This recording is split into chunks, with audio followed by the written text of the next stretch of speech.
Good morning all of you.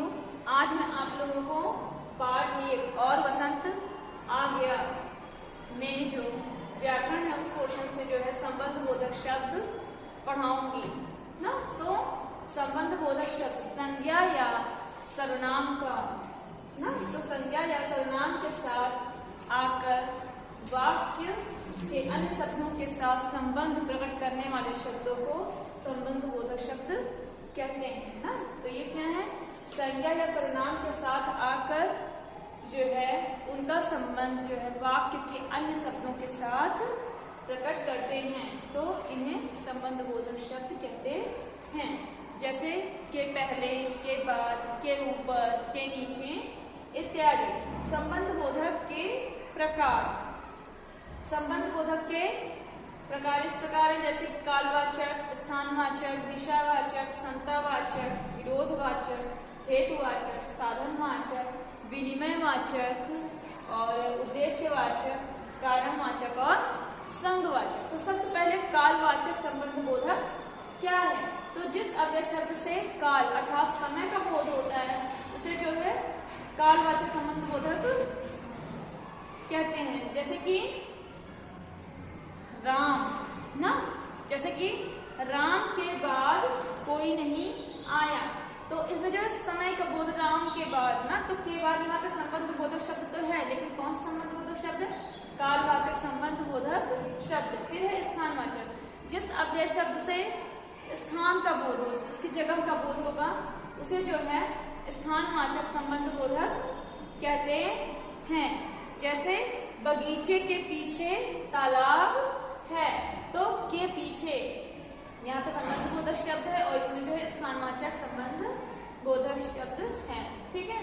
फिर है दिशावाचक, जिस अव्यय शब्द से दिशा का बोध होगा ना, उसे जो है दिशावाचक संबंध बोधक शब्द कहते हैं। जैसे कि नदी के पार मेरा गांव है, तो के पार, इससे जो है दिशा का बोध होगा ना, तो ये क्या है, दिशावाचक संबंध बोधक शब्द। फिर है समानतावाचक, जिस अव्यय शब्द से समानता का भाव प्रकट हो ना, तो समानता का बोध हो उसे जो है समानतावाचक संबंध बोधक शब्द कहते हैं।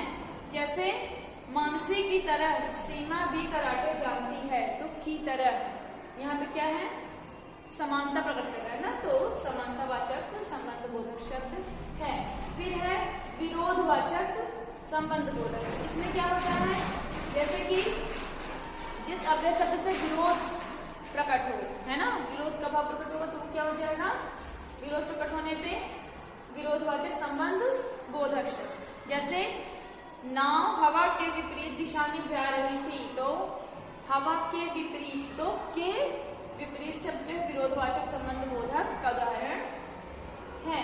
फिर है हेतुवाचक, जिसमें जो है हेतु का बोध होगा, वे अव्यय शब्द जो हेतु अर्थात महत्व को बताते हैं उसे जो है हेतुवाचक संबंध बोधक शब्द कहते हैं। जैसे ईश्वर के अतिरिक्त मेरा कौन है, तो के अतिरिक्त यहाँ पे क्या है, हेतुवाचक संबंध बोधक शब्द है। फिर है साधनवाचक, इसमें जिस अव्यय शब्द से साधन का बोध होगा ना, उसे जो है साधनवाचक संबंध बोधक शब्द कहते हैं।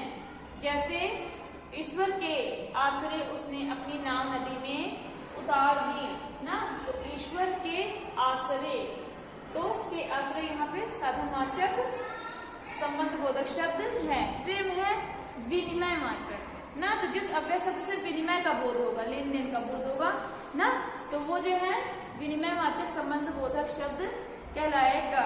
जैसे कि विकास की तुलना में, जैसे कि जो है पहले के समय के लोग जो हैं एक वस्तु के बदले दूसरी वस्तु लेते थे या देते थे, ठीक ना, तो पहले के लोग एक वस्तु के बदले दूसरी वस्तु लेते थे, तो के बदले, है ना, जैसे के बदले, की जगह, के स्थान पर, तो क्या हो जाएंगे, विनिमयवाचक संबंध बोधक शब्द के उदाहरण हैं। फिर है विनिमय के बाद उद्देश्यवाचक, उद्देश्यवाचक में क्या है, उद्देश्यवाचक में वे अव्यय शब्द जो उद्देश्य का बोध कराते हैं उन्हें जो है उद्देश्यवाचक संबंध बोधक कहते हैं। जैसे कि खातिर, है ना, जैसे कि खातिर या के लिए इत्यादि। फिर है कारणवाचक। कारणवाचक में क्या होता है, जिस अव्यय शब्द से कारण का बोध होगा ना, जो अव्यय शब्द जो है कारण का बोध कराते हैं उन्हें जो है कारणवाचक अव्यय वो संबंध बोधक शब्द कहते हैं। जैसे कि चोर अपनी लापरवाही की वजह से पकड़ा गया, तो की वजह है ना, के कारण, के मारे, ये तो क्या है, कारणवाचक जो है संबंध बोधक शब्द है। फिर है संगवाचक। संगवाचक में क्या होता है, राम, जैसे कि राम के संग बच्चे भी घूमने गए, तो इसमें जो है संग अर्थात साथ ना, जो अव्यय शब्द संग का बोध कराते हैं या साथ का बोध कराते हैं उन्हें जो है संगवाचक संबंध बोधक शब्द कहते हैं। जैसे माँ के संग बच्चे भी घूमने गए, तो माँ के संग, तो के संग यहाँ पे क्या है, संगवाचक संबंध बोधक शब्द है। ठीक, तो इसके अन्य उदाहरण संगवाचक में जैसे कि के साथ, के संग, के समेत इत्यादि। फिर अंत में है वो तुलनावाचक संबंध बोधक ना, कौन सा है, तुलनावाचक संबंध बोधक। तो इसमें क्या है, वे अव्यय शब्द जो तुलना का बोध कराते हैं उसे जो है तुलनावाचक संबंध बोधक शब्द कहते हैं। जैसे कि तुलना का बोध कराएंगे, इसमें जैसे मुझे गुलाबी रंग की अपेक्षा काला रंग पसंद है ना, तो इसमें जो एक दूसरे की तुलना कराई जा रही है ना, तो ये क्या हो जाएगा, की अपेक्षा, की तुलना में या के मुकाबले, ये क्या है, तुलनावाचक संबंध बोधक के उदाहरण हैं। ठीक है, अब मैं आप लोगों को संज्ञा पढ़ाऊंगी और संज्ञा के भेद के बारे में बताऊंगी।